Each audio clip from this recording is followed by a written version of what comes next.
ไฟไหม้อยู่ประเทศลาวนี่ไหม้แบบนี้เนาะทุกปีเนาะในช่วงที่ฤดูแล้งแบบนี้เนาะแต่ว่าบ่มีการชดเชยได้รัฐบาลบ่มีการชดเชยครอบครัวที่ถูกบ้านไฟไหม้แบบนี้เนาะ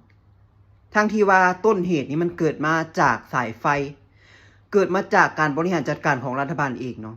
สายไฟนี่มันเก่าแล้วเนาะมันบ่มีการอัปเดตมันหลายปีแล้วเนาะบ่มีการเปลี่ยนทายอย่างต่างๆมันกลายเป็นว่าเกิดไฟฟ้าลัดวงจรเกิดขึ้นเนาะไฟใหม่นี่แทบว่าทุกปีเนาะช่วงนี้ละแม่นใหม่ตลอดเนาะรถดับเพลิงอีหยังก็บ่มีการเตรียมการอีหยังใดๆทั้งสิ้นเนาะแล้วก็มีบางคนมาต่อต้านมาเว้าให้ค่อยมาปกป้องรัฐบาลเนาะสุเจ้าเบิ่งเอาเนาะว่าการที่พวกเจ้ามิดเงียบนี่บ่มีปากบ่มีเสียงบ่เว้าบ่เคลื่อนไหวอีหยังใดๆนี่เรื่องแบบนี้มันก็สิเกิดขึ้นอยู่เรื่อยๆเรื่อยๆเนาะมันบ่มีการปรับเปลี่ยนแปลงปฏิวัติอีหยังใดๆทั้งสิ้นถ้าหากสุเจ้านี้ยังคิดบ่ได้เนาะยังคิดว่าเรื่องนี้เป็นเรื่องปกติเนาะมันบ่ปกติแล้วเพราะว่ามันเกิดแบบนี้เกิดซ้ำเฮือแล้วมันก็บ่มีการเปลี่ยนแปลงมันบ่มีการแก้ไข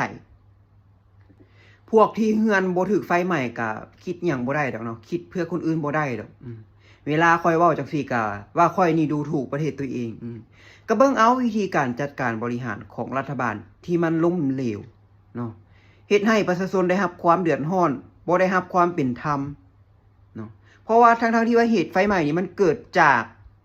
บริษัทไฟฟ้าลาวเองที่บ่มีการแก้ไขใดๆเนาะรัฐบาลบริษัทไฟฟ้าลาวนี่ควรมารับผิดชอบเรื่องพวกนี้แต่ว่าประชาชนที่ถูกเงินไฟไหม้บ่ได้รับ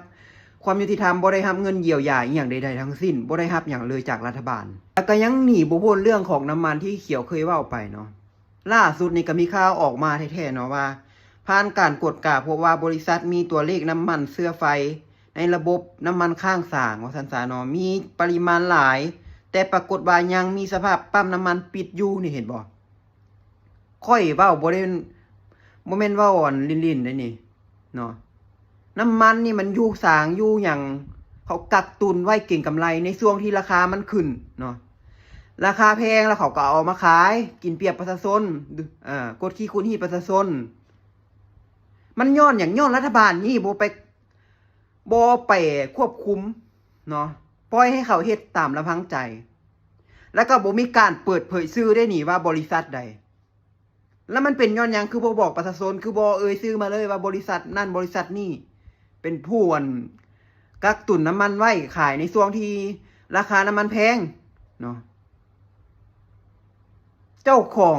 สร้างน้ำมันเนี่ยเขากักตุนไว้เพื่อที่จะขายช่วงที่มันแพงเพราะว่าเขาขายไปเขาขาดทุนเขาบ่ได้กำไรเนาะเพราะว่าได้เงินกีบมาไปแลกเป็นเงินต่างประเทศเพื่อที่จะไปซื้อน้ำมันนี่น้ำมันมันก็ขึ้นทุกมื้อสิเขาขาดทุนเขาบ่ขายเขาตั้งใจที่จะกักตุนไว้เนาะ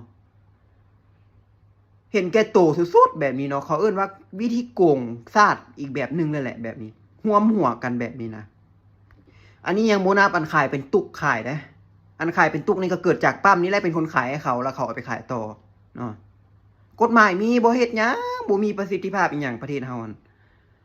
บ่แม่นค่อยเว้าล่าเด้ทุกคนมันคือเรื่องจริงเนาะที่ทุกคนต้องรับแล้วก็ออกมาวิพากษ์วิจารณ์แล้วก็ปรับปรุงแก้ไขบ่แม่นปล่อยให้มันเป็นจังซี่ผลกระทบอยู่ตัวพวกเจ้านั่นเองเนาะ